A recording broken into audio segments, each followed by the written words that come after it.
ખેડા જિલ્લાના Galteshwar sub registrar કચેરીમાં એક મોટું કૌભાંડ સામે આવ્યું। મોટી સંખ્યામાં ખેડૂતોએ ભેગા થઈને ઉગ્ર વિરોધ કર્યો। ખેડૂતોનો આક્ષેપ છે કે તેમની જાણ બહાર તેમના દસ્તાવેજો તૈયાર કરી લેવાયા, જેના કારણે તેમની જમીન તેમના હાથમાંથી નીકળી ગઈ છે।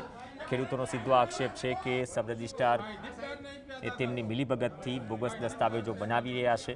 ખેડૂતોનું કહેવું છે કે સરકારી ગાઈડલાઈન મુજબ આધાર કાર્ડનું વેરિફિકેશન થતું નથી, જે ભૂમાફિયાઓને મદદ કરી રહ્યું છે। આ સમગ્ર મામલે ઉચ્ચ કક્ષાએ નિષ્પક્ષ તપાસ અને દોષિતો સામે કડક કાર્યવાહીની માંગ કરી છે।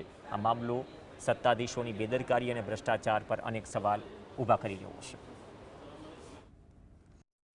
સર્વે નંબર 1077 પટેલ રમેશભાઈ ગોપાલભાઈ હું પોતે છું અને વોંગરોલીના જે મારા ખેતરના આજુબાજુના પાડોશી જો ખોટું કહેતા હોય તો હું ડુપ્લિકેટ અને સાચું કહેતા હોય તો હું પ્યોર।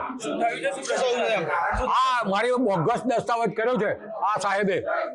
આ જે મેટર થયો છે રમેશભાઈ ગોપાલભાઈનો, એના હું શેઠા પાડોશી છું।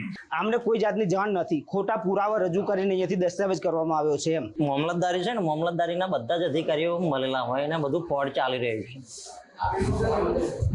જો અત્યારે કોઈ આવકનો દાખલો કાઢવો હોય, ગમે તે કાઢવો તો બધા પુરાવા ચેક કરે, ના તો દસ્તાવેજ એટલે 2-3 કરોડની પ્રોપર્ટી હોય તો કોઈ ચેક નહીં કરતા, અડધર તાલા બધું હેડે છે। સીસીટીવી ફૂટેજમાં જે માણસો આવી રહ્યા છે ફોર્જ કરવા, એનું થોડું ઘણું ઇન્વેસ્ટિગેશન કરતા અમને એવો ખ્યાલ આવ્યો છે કે આધાર કાર્ડ અને પાન કાર્ડમાં ફોટા બદલીને મૂળ આધાર કાર્ડ ને મૂળ પાન કાર્ડ લાવે છે, એટલે વેરિફિકેશન થોડું અઘરું થઈ જાય છે। મૂળ પાર્ટીના જ નામ આવે છે, મૂળ પાર્ટીના નામ ને સરનામ આવે છે। આ દસ્તાવેજ અમે જાતે વેરીફાઈ કર્યો છે।